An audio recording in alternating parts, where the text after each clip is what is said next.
Il est 23 h sur RTI 1 au sommaire de cette édition. Présent à Abu Dhabi, le Premier ministre Patrick Achi a fait un plaidoyer en faveur d'un financement plus important des économies des pays africains pour leur permettre d'accélérer leur développement. Le chef du gouvernement a aussi eu des entretiens avec des partenaires internationaux pour leur présenter les atouts de l'économie ivoirienne. Après sa participation à la 76e session de l'Assemblée générale de l'ONU, la chef de la diplomatie ivoirienne a rencontré les militants RHDP des États-Unis. Il s'agissait pour Kandia Camara de les féliciter pour leur soutien indéfectible au parti. Et puis le gouvernement ivoirien apporte son soutien et sa compassion à 3000 réfugiés burkinabés. À Téhini, les populations fuyant les menaces terroristes ont reçu des vivres et des non-vivres, mais aussi des médicaments. Un appui du gouvernement ivoirien salué par le HCR. Bonsoir à tous. Le Premier ministre est aux Émirats arabes unis à Abu Dhabi. Patrick Achi a participé à la conférence mondiale politique. À son agenda ce samedi, plusieurs audiences, notamment avec le Fonds d'Abu Dhabi. Le chef du gouvernement a aussi été reçu par le ministre abu-dhabien des Affaires étrangères. On en parle avec Alexis Ouedraogo. Au lendemain de la World Policy Conference, Patrick Achi, le chef du gouvernement ivoirien, reçoit au sein de l'Emirate Palace Mohamed Saïf Souaidi, directeur général du Fonds du développement d'Abu Dhabi. Objectif, renforcer la coopération économique. Nous avons été ravis de cette réunion avec le Premier ministre ivoirien et nous attendons de voir et étudier les projets qu'il nous fera parvenir pour d'éventuels financements. Et avant cette audience, le chef du gouvernement s'est rendu au ministère d'État chargé de la coopération des pays africains. Au cœur de cette rencontre, le renforcement de la coopération économique avec l'ouverture prochaine d'une ambassade de Côte d'Ivoire à Abu Dhabi et l'arrivée du nouvel ambassadeur Abu Dhabi en Côte d'Ivoire. À ce jour, les échanges commerciaux entre Abidjan et Abu Dhabi s'élèvent à 200 millions de dollars. Toujours aux Émirats arabes unis, le Premier ministre Patrick Achi a participé au dîner de clôture, un dîner qui a vu la participation de plusieurs chefs d'État et de gouvernement, un moment propice aux discussions afin d'ouvrir de nouveaux champs de coopération. Aux États-Unis d'Amérique, il s'est tenu un meeting pour féliciter les militants RHDP, des félicitations pour leur mobilisation et leur soutien au parti pendant les scrutins électoraux en Côte d'Ivoire. Profitant de son séjour, la ministre Kandia Camara a tenu échanger avec les responsables des différentes structures du RHDP. Le compte-rendu de Michel Digré. En marge des travaux de l'Assemblée générale de l'ONU, la ministre Kandia Camara et la délégation qu'elle conduit sont à la rencontre des militants RHDP des États-Unis. Je remercie sincèrement nos autorités qui, malgré leur programme très chargé, et par amour pour nous, se sont libérés pour nous rencontrer ce soir pour un échange fraternel. Pour la ministre Kandia Camara, sa présence aux côtés des militants est une obligation morale. Il s'agit des militants et des militants du RHDP des États-Unis. Les Ivoiriens, c'est ceux qui sont partout dans le monde. Et ici, aux États-Unis, vous êtes unis. Le président vous encourage à continuer de demeurer unis. Et le ministre Kobenan Kwasi Adjoumani de donner les nouvelles du pays, il rassure les militants, le RHDP se porte très bien. Regardez les élections. Les élections législatives, tout le monde, tous les partis ont présenté des candidats. Mais nous sommes sortis avec plus de 157 députés. Nous sommes premiers au niveau des mairies, premiers au niveau du Sénat, premiers au niveau des députés. Et au niveau des conseils régionaux, nous sommes premiers. Qui dit mieux? Mais c'est parce que le président a voulu de ce rassemblement que nous allons toujours être devant et nous allons l'être. C'est pour cela, pendant que je suis ici, Et au nom donc de Madame la ministre d'État, vous saluer, je voudrais vous saluer et vous dire qu'on est ensemble. 2 heures d'échange qui auront permis de remobiliser les militants RHDP des États-Unis pour les futures batailles du parti. Politique toujours, l'Union de nouvelle génération, un parti de l'opposition ivoirienne, s'est réuni en congrès extraordinaire à Yamoussoukro, un congrès au cours duquel l'UNG a décidé de rejoindre le parti en gestation de l'ex-président de la République Laurent Gbagbo, l'éclairage de Kader Sogodogo. À la demande de leur premier responsable, Stéphane Kipré, les militants de l'Union des nouvelles générations, UNG, se sont retrouvés à Yamoussoukro pour se prononcer sur la conduite à Athénie face aux enjeux politiques à venir.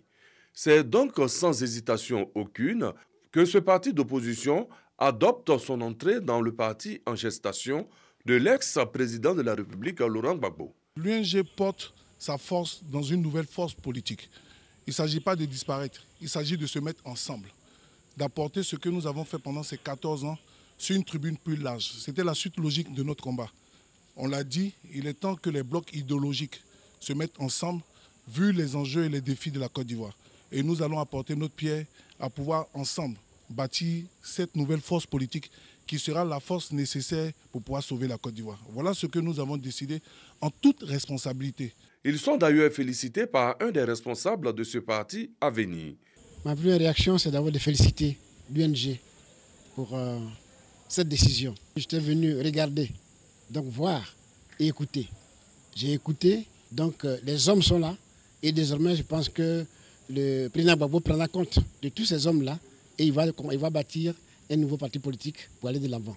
On prépare au congrès extraordinaire de Yamoussoukro des délégués UNG venus de toute la Côte d'Ivoire et d'Europe. Le ministre-gouverneur du district autonome des Savanes a été officiellement investi dans ses fonctions ce samedi 2 octobre à Korogo, une investiture en présence du ministre d'État, ministre de la Défense, Téné Birahima Ouattara, qui représentait le Premier ministre Patrick Achi. Le ministre-gouverneur Issa Coulibaly s'est engagé à suivre la bonne exécution des projets de développement pour le bien-être des populations. On retrouve la correspondance d'Ami Sissoko. Le général Issa Coulibaly, ministre-gouverneur du district autonome des Savanes, installé officiellement par le ministre d'État, ministre de la Défense, Téné Birahima Ouattara, parrain de la cérémonie, et représentant le Premier ministre Patrick Achi. C'était en présence de plusieurs membres du gouvernement, élus, cadres et populations du district des Savanes. Le général Issa Coulibaly compte œuvrer conformément à sa feuille de route au progrès social des populations des 10 départements, 53 sous-préfectures et 86 communes sous sa gestion. Je m'engage à travailler de façon collégiale et concertée et à coopérer dans tous les secteurs d'activités économiques, sociales, culturelles et environnementales pour le développement harmonieux de notre district. La création des districts autonomes vise à renforcer l'efficacité de l'action du gouvernement. Vous devez travailler en synergie avec les autres acteurs de développement, notamment les régions et les communes. Vos actions doivent contribuer également à la mise en place d'un secteur privé dynamique, pourvoyeur d'emplois pour les jeunes, ces jeunes qui constituent notre préoccupation principale. La question sécuritaire, bien entendu, reste l'une des priorités au cœur de vos actions. Je n'ai point de doute, vous connaissant, que vous réussirez ensemble à faire du district de Savanes l'un des plus prospères pour l'amélioration du bien-être des vaillantes populations.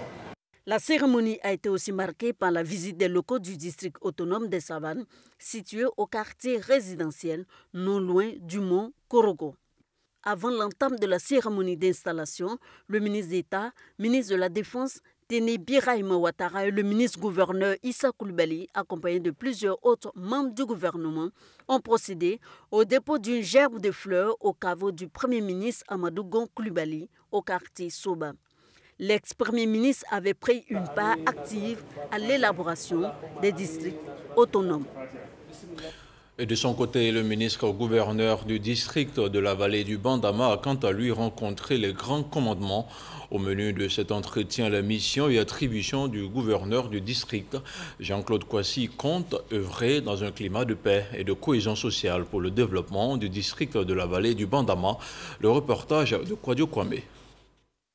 Bouaké, salle de réunion de la préfecture de région, rencontre du ministre gouverneur du district de la vallée du Bandama avec les grands commandements. Nous sommes venus pour aider à la création de richesses, à la création d'emplois et au développement humain.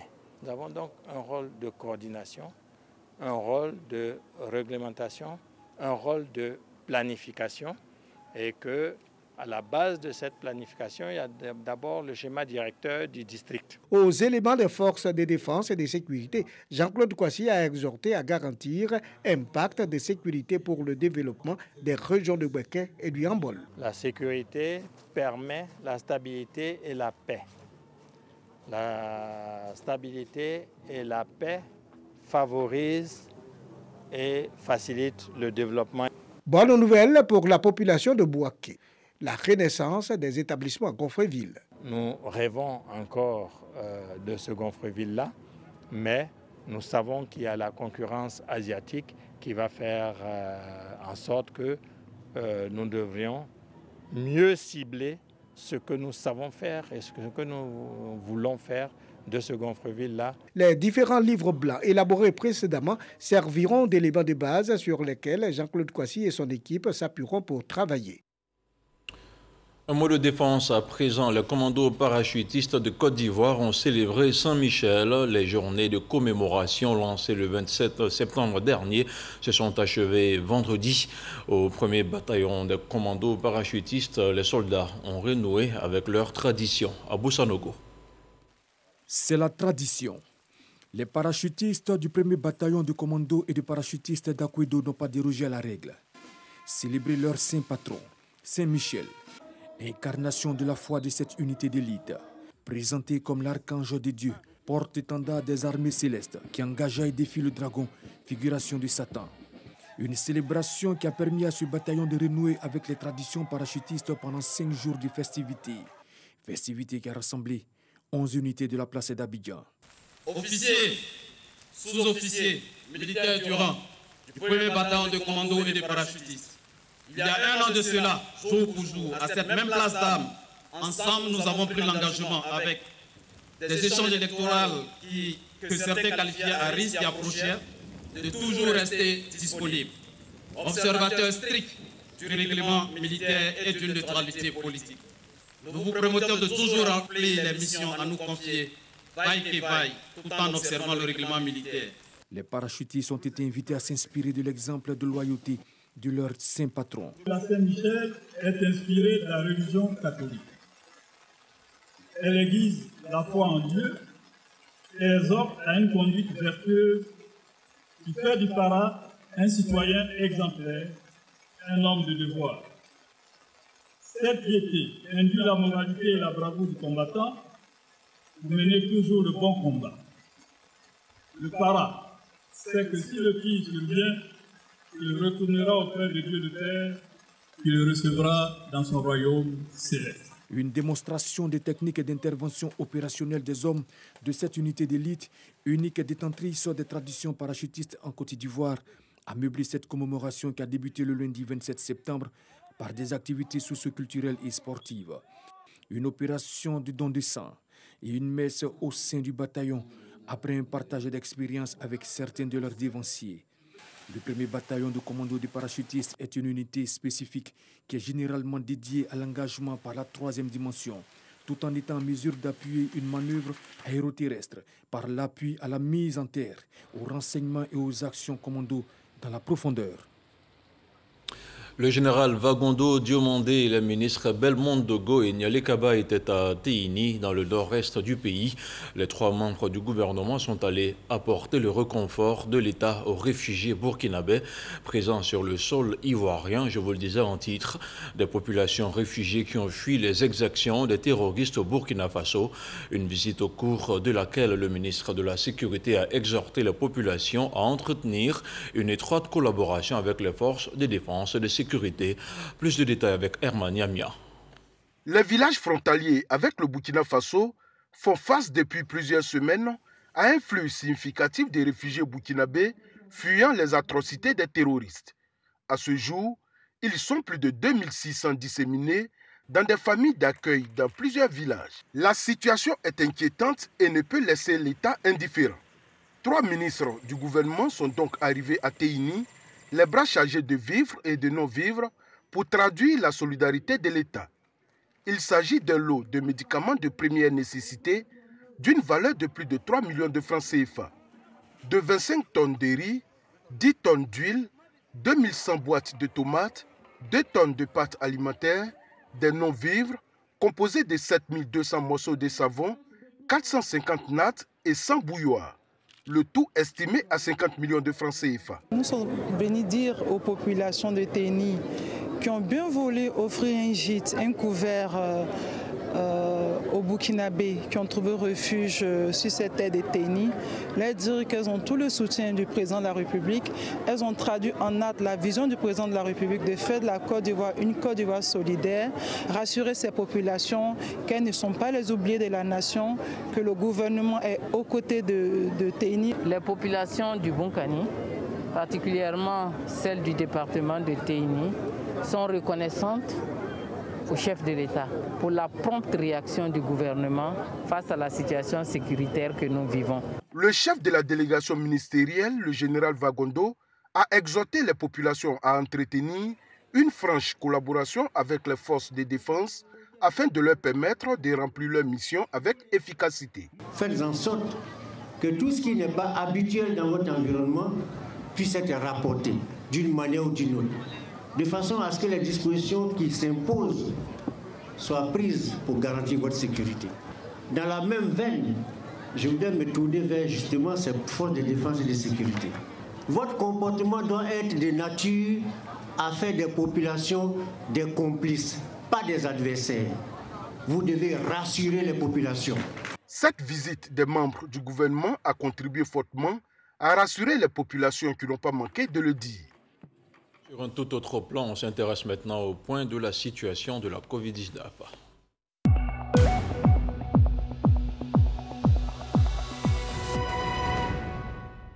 Le ministère de la Santé, de l'Hygiène publique et de la couverture maladie universelle a enregistré ce samedi 2 octobre 2021 41 nouveaux cas de Covid-19 sur 3086 échantillons prélevés, soit 1,3% de cas positifs, 96 guéris et 5 décès. À la date du 2 octobre, la Côte d'Ivoire compte donc 60 376 cas confirmés, dont 58 212 personnes guéries, 636 décès et 1528 cas actifs. Le nombre total d'échantillons est de 1 022 748. Le 1er octobre, 36 943 doses de vaccins ont été administrées, soit un total de 2 238 044 doses du 1er mars au 30 septembre. Le ministre de la Santé, de l'Hygiène publique et de la couverture maladie universelle invite toutes les personnes de plus de 18 ans à se faire vacciner. Il rappelle que la vaccination contre la Covid-19 est gratuite et volontaire. L'Institut mondial pour la croissance verte a organisé récemment un forum avec les acteurs de la société civile sur les changements climatiques. Au cœur des échanges, les préparatifs de la COP26 qui se tiendra à Glasgow, en Écosse. Noël Dagnogo, Grace Kando pour le compte-rendu. La Côte d'Ivoire sera au rendez-vous de la COP26 à Glasgow, en Écosse. Pour une meilleure participation du pays à ce rendez-vous sur le climat, l'Institut mondial pour la croissance verte s'engage aux côtés de la société civile pour ensemble fédérer leurs expériences. Ce forum est une plateforme où on a tous les acteurs, la société civile, le gouvernement, le secteur privé, les partenaires techniques et financiers.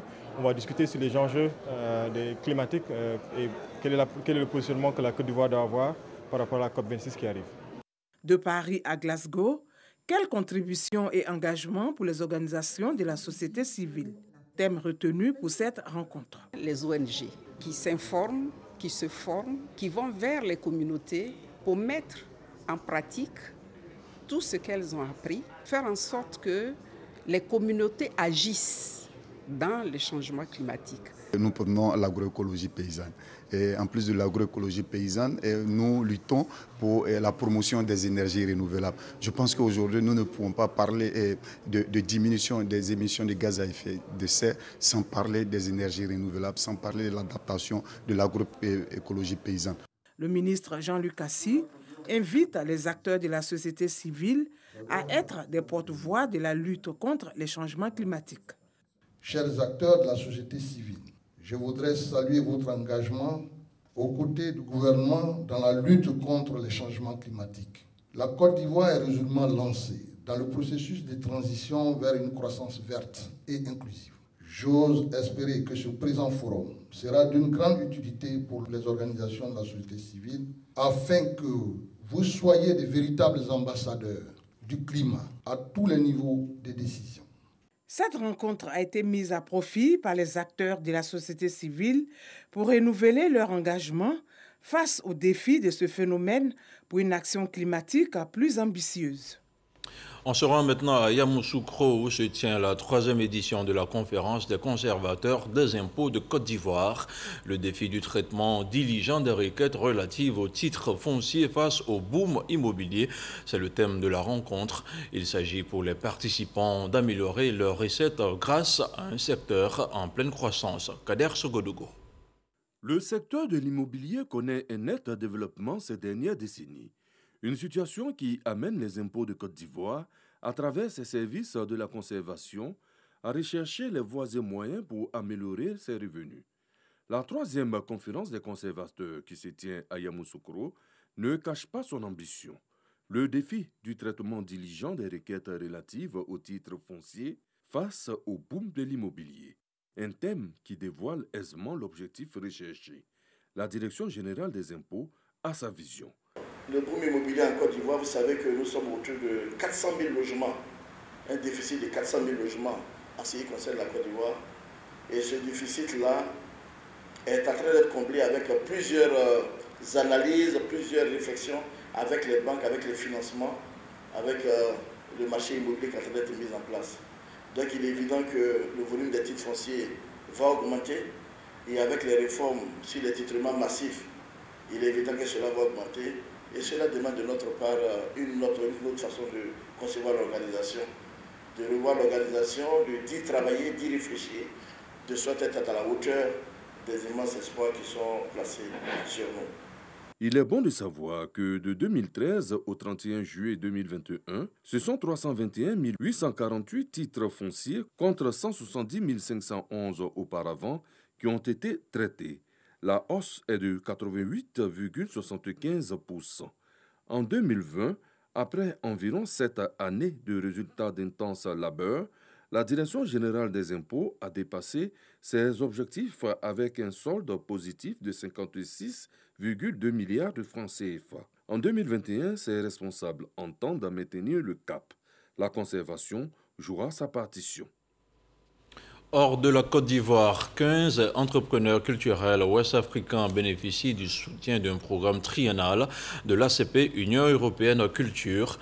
Les promoteurs culturels qui ont été formés à Lomé au Togo, une formation assortie d'un fonds d'aide individuelle et de soutien estimé à 90 millions de francs CFA sur 3 ans. Envoyé spécial à Lomé, Issa Chonayo. Booster le secteur culturel de l'Afrique de l'Ouest afin qu'il soit un levier important du développement de la région. Le programme ACP UE Culture s'est assigné cet objectif pour les 3 années à venir. La première université d'été à Lomé au Togo est instituée à cet effet pour relever tous les défis culturels en Afrique de l'Ouest. Nous rêvions de lancer les bases d'un début de partenariat multi-acteurs. L'un des maillons faibles de l'écosystème culturel et créatif dans le pays. Nous étions vraiment excités à relever ce grand défi dans un contexte ô combien morose. S'il y a un secteur qui est fortement impacté par la pandémie de la Covid-19, c'est bien celui de la culture. Des fonds sont mobilisés par le programme ACP-UE Culture pour soutenir la création dans les pays du Sud. Le renforcement de cette aide culturelle va ainsi permettre la sensibilisation du public. L'éducation artistique et la médiation culturelle, la compréhension des enjeux actuels et le développement de l'esprit critique et de la citoyenneté, en particulier pour la jeunesse. La culture est de plus en plus considérée comme un moteur de croissance économique. Cette aide, selon les participants, va favoriser la création. Avec la création de l'écosystème autour de tous les artistes, autour des structures culturelles, avec le réseautage qu'on va mettre en place, et ça va aller. La représentante du ministère de la Culture et du Tourisme salue cette coopération Nord-Sud pour le rayonnement culturel de la région. Cet événement constitue l'aboutissement d'un travail collectif considérable entrepris par des acteurs privés du secteur culturel et créatif du Togo, et j'ose croire qu'il sera à la hauteur de leur ambition. Le secteur culturel constitue un secteur à fort potentiel. 11 pays de l'Afrique de l'Ouest prennent part à cette première édition de l'Université d'été à Lomé au Togo. Plus de 4 milliards de francs CFA sont débloqués pour la gestion des projets culturels dans l'espace ouest africain. Plus de 2 milliards seront directement gérés par les structures africaines. Les pieds dans la tradition, la tête dans la modernité, le peuple Achan, par la célébration du Fatchoué, perpétue le passage de la jeunesse à l'âge adulte. À Elokaté, village Achan, la tradition a été respectée. Les Tchagba ont passé leur test de maturité et sont aptes à prendre la parole et par extension à diriger les affaires du village. La célébration s'est déroulée en présence de la ministre de la Culture. Un modèle de gouvernance traditionnelle salué par Arlette Badou-Nguessan. Le commentaire de Franck Kodio. Ils sont dans la ligne pour la prise de pouvoir à Elokaté, en pays Achan. Ces guerriers représentent les différentes catégories d'âge de la génération Tchagba. Après les Doubo il y a quelques années, c'est au tour des Tchagba de célébrer la Fatchoué, le test de maturité. Ces hommes et femmes, désormais aptes à diriger. Des promus fiers d'entrer dans la cour des grands, des hommes et aussi des femmes. L'une d'entre elles trancha dans le décor, c'est la ministre de la Culture Arlette Badou-Nguessan, adoptée comme membre entière. D'abord remercier tout le village d'Elokaté. Il faudrait que nous restons unis, que nous restons sages, que nous restons matures pour maintenir la paix au niveau du village et aussi au niveau de la Côte d'Ivoire. Une fête qui se veut un moment de partage. L'homologue sénégalais, invité spécial de cette célébration. Ça prouve encore une fois, en Afrique, nous avons des exemples à donner, nous avons pacifique dans l'organisation de nos sociétés. En tout cas, c'est avec satisfaction que j'ai quitté ici. Être des hommes de décision pour mieux porter la cohésion, la recommandation du parrain. Chers frères et sœurs promus de ce jour, vous êtes donc des hommes matures. Il vous appartiendra, au nom de cette maturité, d'avoir en vous la justesse. Au nom de l'organisation des fils du village, Barthélemy Agré Nobou a fait profession de foi. La Fatchoué reste un pays achan, un modèle d'affirmation de l'unité traditionnelle.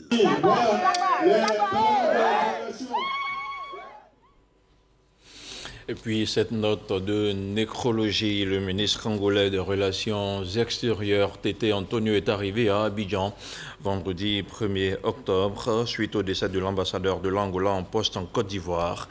Selon un communiqué du ministère angolais des Relations extérieures, le diplomate André Panzo est décédé jeudi dernier à Abidjan des suites d'une maladie. Le ministre angolais a été reçu en audience ce samedi par le ministre délégué auprès du ministre d'État, ministre de l'Intérieur l'intégration africaine et de la diaspora, chargé de l'intégration africaine Alcide Djedje.